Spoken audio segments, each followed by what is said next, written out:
Hi hello welcome to hash tag నా పేరు జకీర్. మనం పేదరికం గురించి ఎన్ని వ్యాసాలు రాసినా లేకుంటే ఎన్నిసార్లు మనం వీడియోలు చేసినా దానంతట అదే పేదరికం అయితే నిర్మూలన జరగదు. పేదరికం నిర్మూలించబడదు.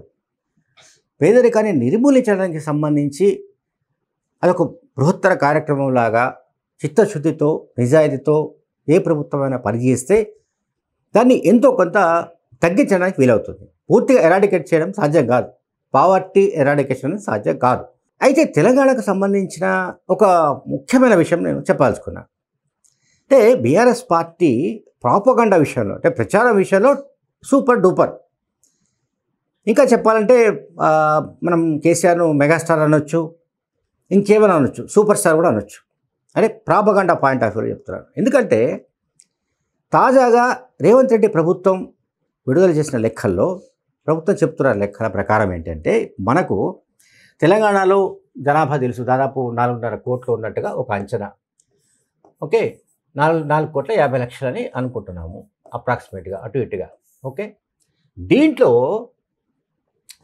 2,83,00,000 మంది మొన్నటి వరకు అంటే ఈ కాంగ్రెస్ ప్రభుత్వం ఏర్పడే వరకు ఈ రేషన్ కార్డులకు సంబంధించి వైట్ రేషన్ కార్డు అంటాం కదా, ఈ రేషన్ కార్డుల లబ్ధిదారులు ఎంతమంది? 2,83,00,000 మంది. చూడండి, మన జనాభా ఎంత?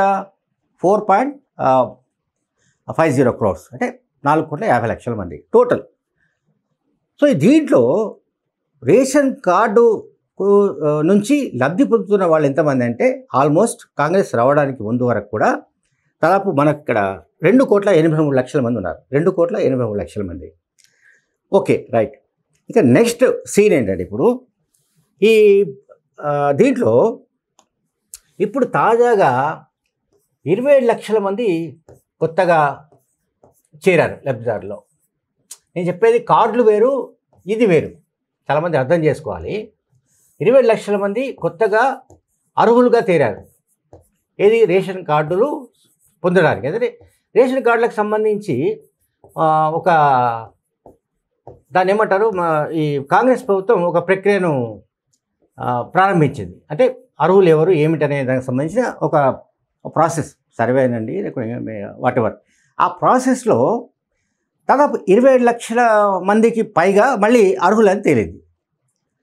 ఓకే, సో ఇప్పుడు టోటల్గా ఉన్న కార్డ్స్ అన్ని చూద్దాం. మనకు టోటల్ ఉన్న కార్డ్స్ ఏంటంటే దాదాపు 92 లక్షల కార్డులు ఉన్నాయి, రేషన్ కార్డులు. 90 లక్షల రేషన్ కార్డులు అంటే మీరు ఊహించండి. అంటే 90 లక్షల రేషన్ కార్డు ఉన్నాయి. ఈ 90 లక్షల రేషన్ కార్డులతో ఇవాళ ఎంతమందికి లబ్ధి పొందుతున్నారంటే ఇది పేద ప్రజలు, దారిద్ర్య రేఖకు దిగువన, అంటే మనం ఏమంటాం బిలో ద పావర్టీ లైన్. ఎంతమంది అంటే ఆల్మోస్ట్ మనం చూస్తే ఇప్పుడు ఈ 27 lakhs కూడా కలిపితే 3,10,00,000 మంది. ఓకే, 10 లక్షల మంది అన్నమో రామా అని వీళ్ళు రేషన్ కార్డులు తీసుకొని సన్నబియ్యం తీసుకుంటున్నారు. 3,10,00,000 మంది. కార్డులు వేరే. కార్డుల గురించి చెప్పండి. కార్డులు అందుకే చెప్పారు 92 lakhs cards, ration cards. And ఇప్పుడు లబ్ధిదారులు ఎంతమంది చేరారు? కొత్తగా ఈ 20 లక్షల మంది అర్హులు అని తేలిన తర్వాత 3,10,00,000 మందికి అర్హులని తేలింది. చూడండి, మరి పేదరికం ఎక్కడ తగ్గినట్లు? బీఆర్ఎస్ పార్టీ వర్కింగ్ ప్రెసిడెంట్, అట్లాగే ఉన్నత విద్యావంతుడు, అట్లాగే దేశ విదేశాల్లో ఘన స్వాగతం లభిస్తుంటుంది. ఆయన అనర్గళంగా ఇంగ్లీష్ మాట్లాడతాడు, అనర్గళంగా పరిపాలన గురించి మాట్లాడగలడు, అనర్గళంగా పేదరికం గురించి లేకుంటే ఇంకా అభివృద్ధి కార్యక్రమాల గురించి చాలా అద్భుతంగా ఆయన ఇచ్చేస్తాడు, ఆర్టికులేట్ చేస్తాడు. కేసీఆర్ సరే, కేసీఆర్ గురించి మనం మాట్లాడాల్సిన అవసరం లేదు. ఆయన మాటల మాంత్రికుడు. కేసీఆర్ కానీ కేటీఆర్ కానీ మాట్లాడుతూ వస్తున్నది ఏమిటి అంటే మేము సంపద పెద్ద ఎత్తున సృష్టించాము. ఆ సంపదను సామాన్య ప్రజల్లో, సాధారణ ప్రజల్లో, అంటే ఈ పేదరికానికి సంబంధించిన యాంగిల్లో మాట్లాడుతూ వాళ్ళందరికీ సమానంగా పనిచేసాం. సో పనిచేసిన తర్వాత సంపద అంతా మరి ఎక్కడికి పోయినట్టు? చాలామందికి, నాకే చాలామందికి డౌట్ వస్తుంది. ఈ లెక్కలు తెలిస్తే మరి పేదరికం ఎక్కడికి పోయినట్టు? అన్ని విధాలుగా మీరు ఇప్పుడు సంపద సృష్టించారు.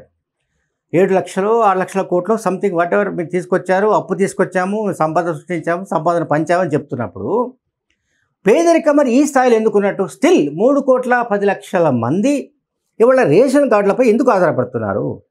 వాళ్ళు ఎందుకు సన్న బియ్యాన్ని బయట ఎందుకు కొనుక్కోలేకపోతున్నారు అనేది కీలకమైన ప్రశ్న. సో దీనికి బీఆర్ఎస్ నాయకత్వం జవాబు చెప్పాల్సి ఉంటుంది. ఎందుకంటే ఇప్పుడు రేవంత్ రెడ్డి వచ్చిన తర్వాత ఈ 15 నెలల్లో పేదరికం ఒక్కసారిగా జంప్ కాదు, హై జంప్ చేసినట్టు ఒక్కసారి పెరిగే ఛాన్సెస్ లేవు. ఖచ్చితంగా అంతకు ముందు జరిగిన పాపాలో ఘోరాలో నేరాలో ఏదైనా కావచ్చు, కానీ వాటి ఫలితాన్ని ఇప్పుడు మనం చూస్తున్నట్టుగా భావించాలి. వాళ్ళ వైఫల్యం ఏదైతే ఉందో దానికి ఒక మనం ఏం చెప్తాము, ఆ వైఫల్యానికి ఈ లెక్కలు, ఈ గణాంకాలు ఒక నిదర్శనంగా కనిపిస్తున్నాయి. బీఆర్ఎస్ ప్రభుత్వం కనుక చిత్తశుద్ధితో పేదరికాన్ని నిర్మూలించడానికి నిజంగానే పనిచేసి ఉంటే ఈ స్థాయిలో నేను చెప్తున్న లెక్కలు ఉండేవి కావు. 3,10,00,000 మంది జనాభా ఉన్నదే 4,50,00,000 మంది అనుకుంటే, అందులో పేదరికంలో మగ్గుతున్న వాళ్ళు ఇప్పటికీ 3,10,00,000 మంది ఉన్నారంటే తెలంగాణలో వాళ్ళు 10 ఏళ్ల పాటు పరిపాలించింది ఏమిటో, ఆ సంపద ఎటు పోయిందో, ఎవరి జేబుల్లోకి పోయిందో, ఏ రకంగా పంపిణీ అయిందో మనం సులభంగా అంచనా వేయవచ్చు. Thank you very much.